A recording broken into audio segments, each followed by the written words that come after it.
నిప్పు ఉంది, మేలు కొరకే వాడుతున్నాం. కత్తి ఉంది, మేలు కొరకే వాడుతున్నాం.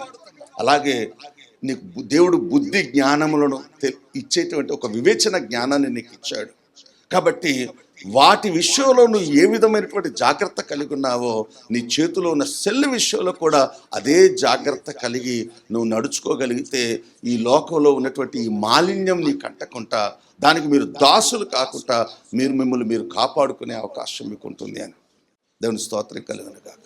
కాబట్టి రోమీయులకు రాసిన పత్రిక 1వ అధ్యాయము 24వ వచనము, 26వ వచనము, 28వ వచనాన్ని మనం పరిశీలించి చూసినట్లయితే ప్రియులారా, బైబిల్ సెలవిస్తుంది 29వ వచనములో, అట్టివారు సమస్తమైన దుర్నీతి చేతను, దుష్టత్వము చేతను, లోభము చేతను, ఈర్ష్య చేతను నిండుకొని మత్సరము, నరహత్య, కలహము, కపటము, వైరమని వాటితో నిండిన వారై కొండెగాండ్రును, అపవాదకులను, దేవద్వేషకులను, హింసకులను, అహంకారులను, బింకములాడువారును, చెడ్డ వాటిని కల్పించువారును, తల్లిదండ్రులకు అవిధేయులను, అవివేకులను, మాట తప్పువారును, అనురాగరహితులను, నిర్దయులైరి.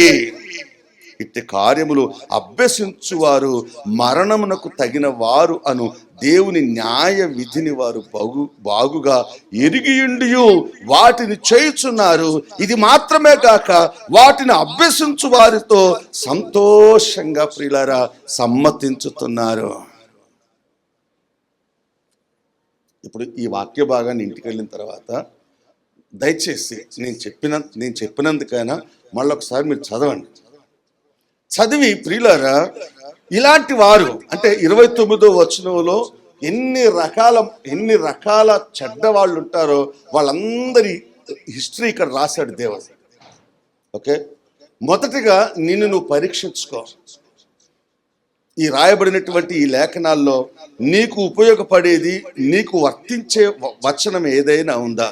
ఉదాహరణకు ఈర్ష్య కానీ, మత్సరం కానీ, కొండెగాండ్రు కానీ, ప్రియులరా అహంకారులు కానీ, చెడ్డవాటిని కల్పించేవారు కానీ, తల్లిదండ్రులకు అవిధేయులు కానీ, ప్రియులరా ఏమైతే ఉన్నాయో దీంట్లో ప్రియులరా ఏదైనా నీకు తగులుతుందా? ఏదైనా నీకు సంబంధం ఉందా లేదా? ఒకవేళ సంబంధం ఉంది అంటే దేవుని యొక్క లేఖనాన్ని బట్టి నువ్వు దేవుని మాట వినకపోవటం వల్ల దేవుడు నీతో మాట్లాడి చెప్పి విసిగించి నిన్నేం చేశాడంటే నీ స్వకీయ ఆలోచనలకు అప్పగించి నీ హృదయాన్ని కఠినం చేయటం వల్ల ఇప్పుడు నువ్వు ఇంత దరిద్రపు స్థితిలోనికి నువ్వు రాగలిగావు. నిన్ను చూడు, నీ పొరుగువానికి కూడా ఈ లేఖనాన్ని బట్టి పరిశీలించి చూడండి. దేవుని స్తోత్రం కలుగును గాక. హల్లెలూయా. ప్రియులారా, అయినను కూడా ప్రభు మనతో ఎందుకు మాట్లాడుతున్నాడు? అయినను ప్రియులారా, చాలా మంది నాతో చెప్పే మాట ఏంటంటే లేనిది చెప్పట్లేదు. నిజమే, దేవుడి సన్నిధానంలో మాట్లాడుతున్నాను. నేను విన్నటువంటి మాట ఏంటంటే, మీ సంఘంలో ఇంత చక్కటి వాక్యం విని కూడా వీళ్ళు ఎలా ఇట్లా ప్రవర్తించగలుగుతున్నారు అని. అంటే ఆ టైంలో నేను వాళ్ళకి ఏం చెప్పాలి? ఆ టైంలో నా పరిస్థితి మీరు ఎట్లుంటుందో ఒకసారి ఆలోచించండి.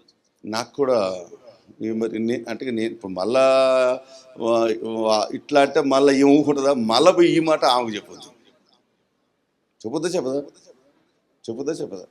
ఒకవేళ చెప్పలేదనుకో, వీళ్ళు ఏ గోడ వెనక సాటునో తడక సాటునో ఉండి అయ్యగారు వీళ్ళతో మాట్లాడుతుండే ఇవన్నీ నా గురించి ఏమన్నా చెప్పి ఉంటుందా, లేకపోతే అయ్యగారు ఏమన్నా చెప్పి ఉంటాడా అని ఆరాలు కూడా తీస్తారు. ఎందుకంటే అన్నిట్లో మనం ఆరితేరు ఉన్నాం కదా. అందుకే పరిచర్య చేయటం అంటే ప్రియులారా, క్రూరమైనటువంటి పళ్ళ మధ్య నాలుక పరిస్థితి ఏంటో ఏదో ఒక పాస్టర్ పరిస్థితి. అది దేవుడే బలపరచకపోతే, దేవుడే ప్రియులారా ఈ పని అప్పగించకపోతే దీన్ని చేయటం ఏ మనిషికి కూడా అసాధ్యం. దేవమని ఏ మనిషి చేయలేడు. నేను ఎప్పుడు బాధపడలేదు, కానీ ఈ మధ్య బాధపడుతున్నాను. నిజంగా ఎప్పుడు బాధపడలేదు, సేవకు వచ్చి ఎప్పుడు బాధపడలేదు, కానీ ఈ మధ్య ఎందుకో నాకు బాగా బాధ అవుతా ఉంది. ఎంత బాధ అవుతుంది అంటే అస్సలు ఒక్క అవకాశం నాకు ఇస్తే జంప్ అవుదామన్నంత ఆలోచనలకు అంత డీప్లోకి వెళ్ళిపోయాను నేను. అంటే ఇక మీరు ఆలోచించాలి. మొదటి నుంచి నన్ను చూస్తున్నారు, మనందరం కలిసి పనిచేస్తూ ఉన్నాం. నా సంగతి ఇంకా ప్రత్యేకంగా మీకు చెప్పాల్సిన అవసరం లేదు, మీ సంగతి నాకు చెప్పాల్సిన అవసరం లేదు. నేనేమనగలను? మళ్ళీ ఇటు వీళ్ళని కూడా కాపాడుకోవాలి కదా, విశ్వాసాలు కాపాడుకోవాలి. పరిచర్య అంటే అది కూడా పరిచర్యే కదా. పరిచయ విశ్వాసులు కాపాడుకోవటం కూడా ఒక పరిచర్యే కదా. కాబట్టి వాళ్ళ మరి ఏమో అమ్మగా చెప్పాల్సిన అన్నీ చెప్తానే ఉన్నావు. ఇక మరి వాళ్ళు ఎట్లా చేస్తున్నారో ఏమో, మరి నేనైతే చూడలేదు, నువ్వే అంటాను. మరి ఇక పైన దేవుడు ఉన్నాడు, ఇక మరి మనం ఏం చేస్తామమ్మా? ఆ గొప్ప అనేక ప్రశ్నలకు సమాధానం పరిశుద్ధాత్మ దేవుడు ఇప్పుడు నాకు ఇచ్చినందుకు దేవుని స్తుతిస్తున్నాను. దేవుని స్తోత్రం కలుగును. దేవుని గణపరుస్తున్నాను. ఇవన్నీ కూడా మనకు ఎందుకు చెప్పబడుతున్నాయంటే, మనం ఈ లోక మాలిన్యం అంటకుండా దినములు చెడ్డగా ఉన్నటువంటి పరిస్థితులలో మన భక్తిని, మన రక్షణను, మన విశ్వాసాన్ని కాపాడుకొని దేవునికి మహిమకరంగా మనం బ్రతికి జీవించాలని దేవుడు ప్రేమతో మనం తప్పిపోయినా కూడా మరలా మాతో మాట్లాడుతూనే ఉన్నాడు. ప్రకటన రాసినటువంటి గ్రంథం 22వ అధ్యాయం 11వ వచనంలో ఏముందంటే, అన్యాయం చేసేవాడిని అంతవరకే చదివి వదిలిపెట్టేవాడికి ఎంత హ్యాపీగా ఉంటుందండి ఇది. అన్యాయం చేసే వాళ్ళకు, మోసగాళ్లకు, అబద్ధికులకు ఇప్పుడు అంతే కదా. వాక్యాన్ని ఏం చేశారని బిట్లు చేసి వాడుకుంటున్నారు. చెప్పండి, వాక్యాన్ని ఏం చేశారు? బిట్లు చేసి వాడుకుంటున్నారు. వాళ్ళకి ఎంత అవసరమో అంతవరకే తీసుకుంటారు. ప్రియులారా, బోధించేవాడు అలాగే చేస్తున్నాడు. ప్రియులారా, ఆ బోధలు విన్న విశ్వాసులు కూడా అంతకంటే ఎక్కువ తెలివి పొంది వాళ్ళు కూడా అంతే చేస్తున్నారు. కానీ మనం చివరి వరకు వెళితే దీని టేస్ట్ ఏంటో మనకు అప్పుడు తెలుస్తుంది. వాక్యం సెలవిస్తుంది, అన్యాయము చేయువాడు ఇంకనూ అన్యాయమే చేయనేమో, అపవిత్రుడైన వాడు ఇంకనూ అపవిత్రుడుగానే ఉండని. ఏం చెప్తున్నాడు? తాగుతున్నాడా? తింటున్నాడా? విగ్రహారాధన చేస్తున్నాడా? అన్యాచారాలు చేస్తున్నాడా? వ్యభిచారం చేస్తున్నాడా? ఏం చేస్తున్నాడు? చేసుకుని మంచి ఫుల్గా చేసుకుని అంటాడు.